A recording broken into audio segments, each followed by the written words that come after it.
के बच्चों को जलाने की कोशिश का आरोप। सिलचर 18 जून प्रेरणा भारती उधारबंद पानग्राम की मीनारा बेगम ने पति शरीफुद्दीन लश्कर पर 4 माह पूर्व उन्हें व बच्चों को जलाकर मारने की कोशिश का आरोप लगाया है।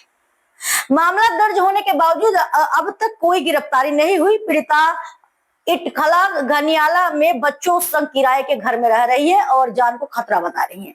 उन्होंने प्रशासन से सुरक्षा व न्याय की मांग की है। স্যার আমি তো উদাহরণ থানাত কেস দিছিলাম, আমার তো গড় চালাইছে তারা যে 3টা আসামি আমি পাইছি, মানে তারা হাউলিং করে আমার লগে বাচ্চা কাচ্চা মারতো করি বাড়িবার দেয় না। এরপরে আমি দেখছি গড় চালাই দিছে বাচ্চা কাচ্চা ইনো মরি দিবা, ও আমি বাইরে আইছি বা বাইরে আইয়া আমি যে থানারে গিয়া হইলাম যে আমি তো কেস দিলাম এফআইআর দিলাম, আমার কোনো বিচার নাই, গড় জ্বালার কোনো বিচার নাই, কিছু নাই, কিতা করতাম আমি মরি দিতাম নি আমার বাচ্চা দিয়া। তারা কোন তুমি আমি কৌটো বসাই দিব আমি তাই জানি না, এটা আমরা কইও না, মানে কোনো ভ্যালুও দেয় না থানায় আমারে। একবার কই জায়গা আমি 3-4 বার গেছি, কয় আরো সিপিএম জজ যাও গিয়া বাইরে যাও গিয়া আমি গাড়ি ভাড়া দিব আমারে বসি থাকে। তো আমি যেতাম কই আমার তো আর যাইবার জায়গা নাই, এখন আছি আমি বাইরে বাচ্চাই গিয়া আমি নানানি স্কুলে ভর্তি করছি যে পড়ার লাইফ নষ্ট হয়ে যাক তারা। তো তারা এখন যাই না বাচ্চাইতে ডরাই ওই আমি সামনে যেতাম মা আমরা পাইয়া মার দিব হে মানুষরা 30,000 20,000 40,000 করে পাঠের, মানে বাচ্চাইতে পুরা কিনা দিয়া। শফিকুদ্দিনে তার লগে পিছে আছে আনার হোসেন আনার আছে তার পিছে লাইনে গাড়ি চালায়, আর শফিকুদ্দিনে আজল লাইনে গাড়ি চালায়, মানে গাড়ি বন্ধ করি এখন লাগছে পিছিয়ে বাচ্চাইতে দেখি লইছ, মানে টাউনও দেখিয়ে এখন 9 ও 10 এর ছাত্র তারা এখন পরীক্ষা চলে, তারা পরীক্ষা তো বুঝে।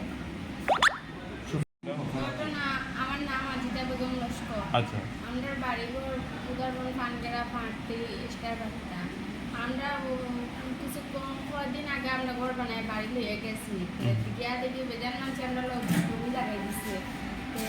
আমরা কতদিন রয়েছিলাম একদিন রাইট আমরা বড় হাঞ্জা তো রোজা রাখে বাত আমরা পড়াশোনা করি, আর পিছে দিকে গীতা দেখে আগুন লাগতেছে, বেজান বড় হয়ে আগুন লাগার চেষ্টা করো লাগানির পরে আমরা দৌড়াইয়া একটা বাড়িছি, বেজান মানুষ আইসে আইয়া ওটা ফোন করিয়া ফায়ার থেকে ঢুকে আইসে আগুন নিবেছে বাদে আমরা থানার কেছি দেওয়ার বাদে আমরা মা কেস লেখাই দিছো, দেওয়ার বাদে থানায় রাখছে কেস রাখার বাদে আমরা আইসি শিলচর বনিয়া লাগবার আইসি আওয়ার বাদে এখন স্কুল ভর্তি হয়েছি, কদিন গেছে থানা কোনো লড়িছে না, আমরা আসামিও ধরছে না, 4 মাস হয়েছে আজ গড় জ্বালানির আমরা কোনো সবুজ পাইছি না, আসামি ধরে না, তাহলে আমরা স্কুলে যেতে পারি না, কোনো বাইরে যেতে পারি না, টিউশন যেতে পারি না, আমরা আবুলাগুলো করে অন্য আইয়া গনিয়া না আমরা জান কাছাইতে পারি, আর আমরা কই দিতাম থানাও লড়ে না, কোনোগুলো লড়ে না, পঞ্চায়েত লড়ে না, কিছু আমরা কথা শুনি না, মানে আমরা লাওয়ারিস হয়ে গেছি।